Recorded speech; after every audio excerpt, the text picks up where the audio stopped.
Good afternoon or good evening. Actually, I have been given the task of talking about the most important issue in the Gulf region.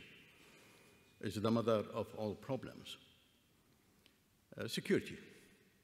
Without security, you're talking about the economy, you're talking about progress.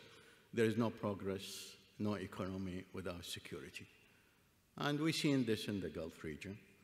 An independent state, member of UN for 40 years, was Kuwait. I mean, the state of Kuwait disappeared in 5 hours.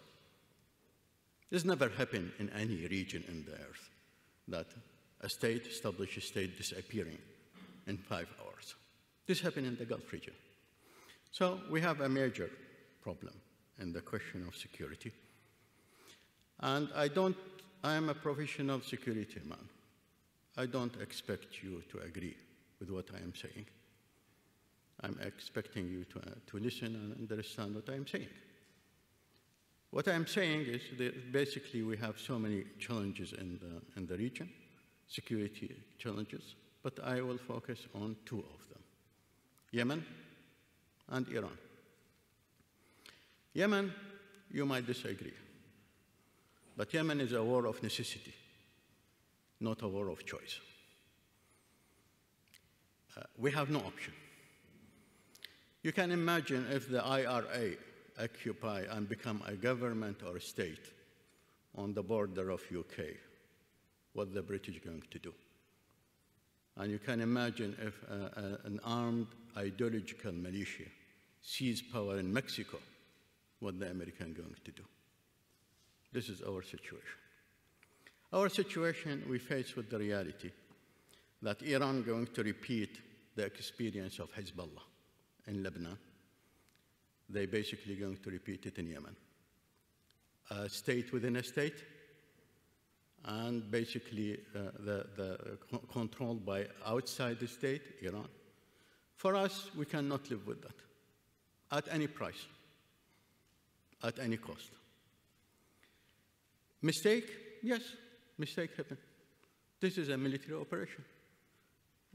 With all the might of the American and technology and satellite, look at their mistake in Iraq and even in Syria. There is a statistic that the American committed 3 times more than what the coalition forces committing in Yemen. Collateral damage and mistake. Look at the Russian in Syria. So we are not saying there is no mistake. But this should not replace our justification why we went to the war in Yemen. We are not going to tolerate a group of militia, armed militia, representing only 4% of the Yemenis people, seizing power with the help of outside state, which is threatening our strategic interest. How long it take? Well, I can tell you, our military operation in Yemen is not the objective. The objective is basically to put the pressure, military pressure, to bring a political solution. And from day one, by the way, we mentioned that Houthi must be part of the government, but they must be part representing their real size in the government. In the last election, they have only 2 MPs. This was a fair election in Yemen, only 2 MPs. So the question here, out of 400. So the question here, what we're saying, that we will not tolerate that. And Yemen operation will continue. And it is improved a lot, yes. But for us, it is a matter of survivability. It is not a matter of choice. The question of Iran, now we face with reality. We have a state which basically developing to empire. If you look at the map, Iran now have border or control from the Mediterranean to the Gulf state, Gulf water. Lebanon fall first, then Iraq, then Syria. Yes, someone will say thank you for the American, but this is what happened. They are involved in building empire.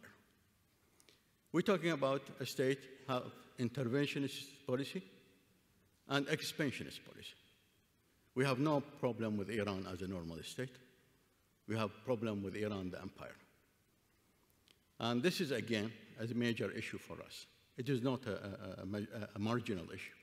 It is a very important issue that Iran should go back to a real size of a state and behave within the border of Iran.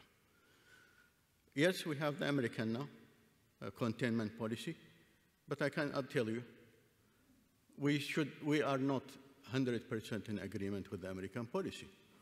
We don't know what their policy. We know the slogan that the American objective is to contain Iran. But we have a lot of conflict of interest with the American. We have a lot of problem with the American policy. American policy in the region was one of the sources of instability in the region and caused us a lot of problem as well.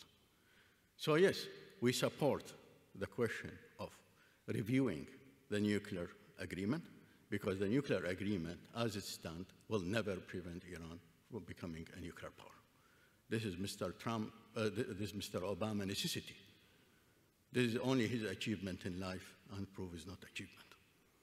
So our objective is definitely that to review the question of nuclear issue, the question of expansionism, the question of interventionism, the question of sectarian use. Yes, all these issues, it's a real issue.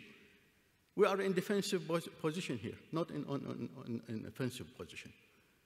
We live with Iran so many years, and we know, there is a fact of geography and history. We know we cannot deselect Iran as a neighbor. We cannot deselect Iran as a neighbor. We can live with Iran as a friendly state or as an enemy state. And this is what the Iranians chose. So for us, again, people might blame us. People might, protest about our policy, dislike our policy. But if you are in our shoes, you will do exactly what we are doing. We have to defend our interests in Yemen, in Iraq, and we have to defend our interests against the Iranian policy. How far are we going to go with the American? Well, we have our national interest, and I think you can see that how Saudis pull out of the American deal on Palestine, because this is not the Saudis' policy. This is not acceptable. This is the American policy. So even the American pressure on us have a limitation. I will stop here, and I will be happy to take questions later if there is a time. Thank you very much.